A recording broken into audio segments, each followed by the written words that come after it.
Hi, my name is Vridhi Samtani and I'm a speech and language therapist at kidsFIRST Medical Center. Today I want to talk to you about some ideas for working on your children's receptive and expressive language skills through games and through just daily routines at home as well.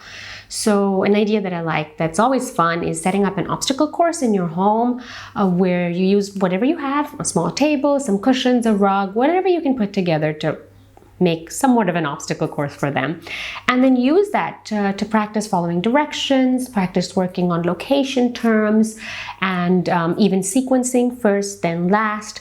So you could do a simple direction like crawl under the table, or make it a little bit more complex and say crawl under the table and then jump over the cushion. So you're working on under and over. You can mix it up and use a variety of different prepositions. You can also do first jump over the cushion and then crawl under the table, last hop on the rug. So then you're making it a little bit more complex with 3 steps, but also a sequence of which one needs to be done first. Have your kids tell you to do it as well. They love seeing you crawling under tables and doing what you're asking them to do, and make it fun and just move around and jump around together.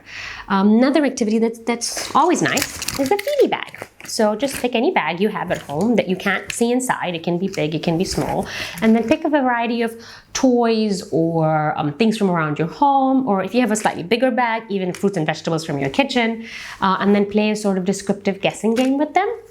So you can have them put their hand in the bag and either guess. So pick an object. So I'm going to feel around in there and oh, I found something. And it feels small and hard. Not quite sure what shape it is, but I'm feeling a wheel. And I'm feeling, I think, 1, 2, 3, 4 wheels. So I think it's a car. But before you let your child take their hand out, ask them a little bit, tell me about a car. What do you do with a car? Well, I drive a car. It can take me from one place to another. The car takes me to school. All right, great. Well, let's see what it is. And then they take it out and, wow, it's a car. Well done. What color is it? Oh, it's blue. Are all cars blue? No, it could depend. It can be different colors. So, and then you can talk about your car and what color that is. And then, go on to an activity to describe colors or shape, big, small, that kind of a thing as well. You can also play it the other way around, where you tell them to put their hand in there and there's lots of animals in there. So can you find a giraffe? And they put their hand and say, oh, okay, I think I have something here. And what do you expect to find with a giraffe? Well, I know it needs to have 4 legs. So I think I'm feeling 4 legs, and it should have a long neck. I think I'm feeling a long neck. Okay, let me check. And then you say, well, before you take it out, can you tell me a little bit more about a giraffe? We'll say, yeah, it's an animal, and it eats leaves on the trees, and I don't know anything else about it. Okay, that's fine. Let's take it out and let's see. There you go. It is a giraffe. Well done.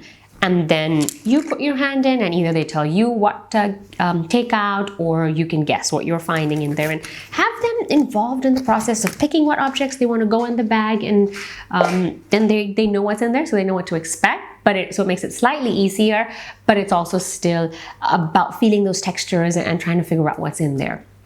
Another activity that's easy, no setup needed, no planning needed at all, is just an iSpy game. So for the younger kids, you can use iSpy to potentially just say, I spy with my little eye, a toy that's round and you throw and catch. And you say, oh, is that a ball? And they find the ball and wonderful, they've got it, great. And you can play with the ball for a minute if you want to before going on to the next one. Have them describe something and have them give you really specific descriptions. So if they say something like, oh, I spy with my little eye something that you sit on. And then you say, oh, is it a couch or is it a chair? I'm not sure. I'm a bit confused. So then have them become a little bit more specific so you can figure out which one it is. Whether it's describing the color, whether it's describing if it's hard, if it's soft, and if it has a cushion or not. So whatever you might need to get the right answer for them.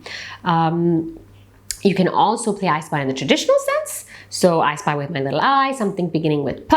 Again, this is for slightly older children. And then this way you are talking about what begins with P. Oh, is it a pen? Yes, wonderful, you got a pen. But what other words do you know that begin with a P? And then have them describe some other words as well. So then you're working on those phonemic awareness, pre-literacy skills.